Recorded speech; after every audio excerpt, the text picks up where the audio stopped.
First up, Witching Hour.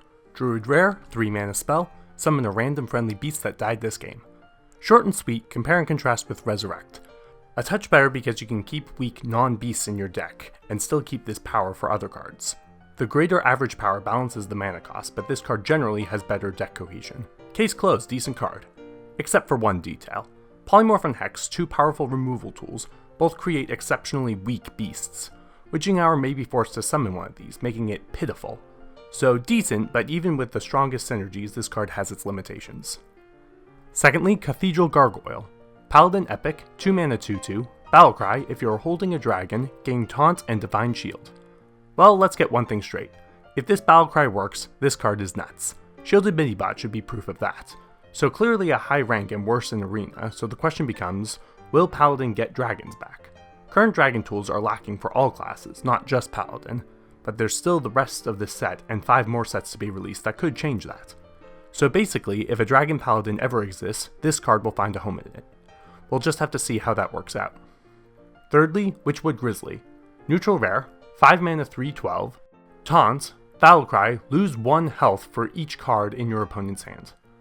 So synergies are abound with this card. Control Hunter, White Priest, Recruit, Beast Druid, but as good as synergies are, we need to judge how good this card is by itself. At first it seems pretty balanced, giving 3/5 if you're unlucky and a 3/7 or so on average. However, there's an important detail with this card. When do you need Taunt? In a rival control match, this card is very weak, but in a rival control match you also wouldn't play this card, using other cards in your deck. However, against a tempo or aggro deck that gets 3 or fewer cards in their hand while having lots of minions on the field, this card is fantastic. It's only if your opponent is beating you in every way that this card is subpar. As long as you hold your own in either cards or tempo, Witchwood Grizzly is good to have in your deck. Because of this, and all of its synergies, this card gets my highest rating. This card is able to be countered though, so we can say that it just barely got this ranking. Get it? Fourth, Woodcutter's Axe. Warrior common, 2 mana 2/2 weapon. Death Rattle, give +2/+1 to a random friendly rush minion. A 2/2 weapon is decent enough by itself, so the question becomes how likely the Death Rattle can be activated. This is dependent on how rush stacked your deck is. The more rush cards, the more likely one is on the field when you play this. If this effect is activated, this card is overall decent, while if it isn't, it's still okay. No point in balancing probabilities here, this card is okay overall. If you have rush minions, use it. If you don't, move on to a different card or deck archetype. Next up, Deadly Arsenal. Warrior Epic, 6 mana spell, reveal a weapon from your deck, deal its attack to all minions. Well, my guess is that for this card it was originally to draw a weapon, but then Blizzard went, no, too OP, change it! For this card to be decent, you need to select a weapon that has 5 or more attack. Currently that includes Arcanite Reaper and Gorehowl. So put this in a deck with 2 copies of each of those, good to go, right? Not so fast. Putting aside the fact that Arcanite Reaper is quite weak, if you draw all your weapons in your deck, this card becomes useless. At the same time, you can't put weaker weapons in your deck since you may not draw those weapons. So this card limits deck design for an effect that has the possibility of not doing anything. That's objectively terrible. I considered giving this a lacking rating, but the fact is that even with the strongest weapons, this card has its downsides. I have no choice. Most is stupidest. My condolences, Control Warrior players. Dead Man's Hand might be able to make it work, but that's just a tad too convoluted in my opinion.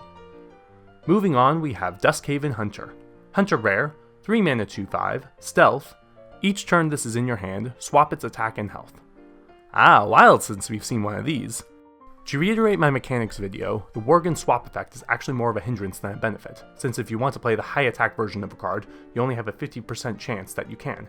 With that in mind, a 2/5 stealth minion is while a 5/2 stealth minion is Sadly, this equates to this card being lacking overall, not too strong in Arena nor in Constructed. Onwards, we have Toxmonger. Hunter Epic, 4 mana 2/4, whenever you play a minion that costs 1, give it Poisonous.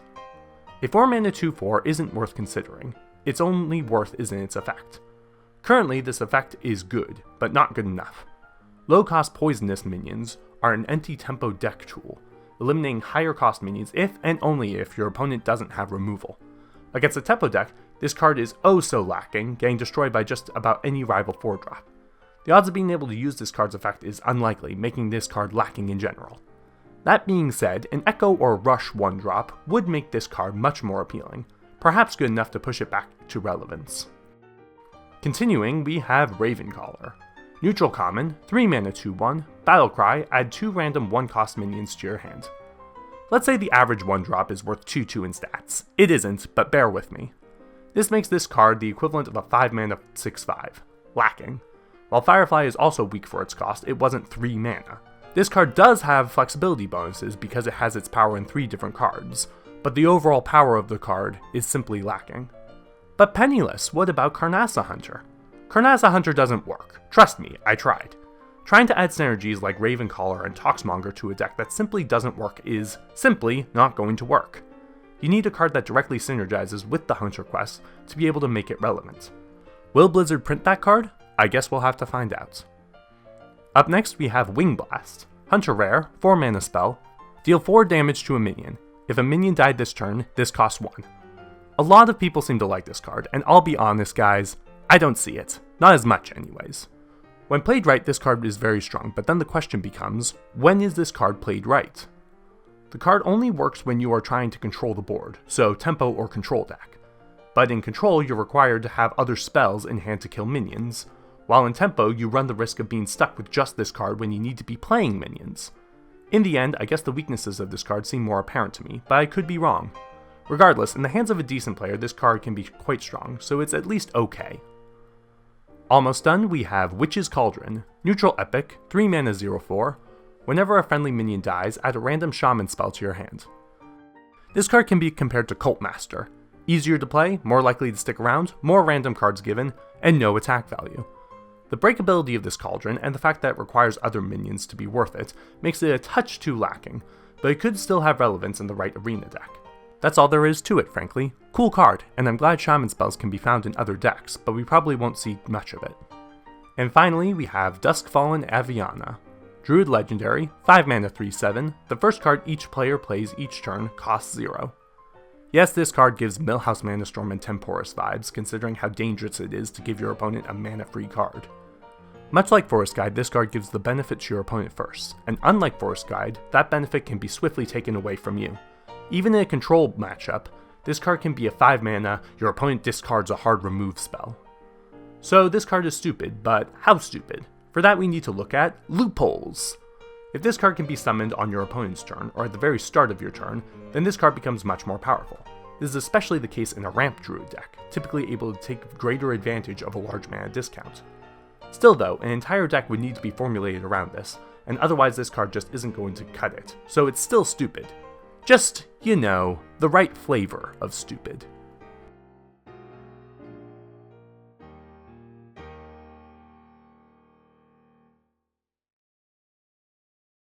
Also, Rat Trap was revealed today. It's fine. Not great, but fine. I'll cover it more tomorrow.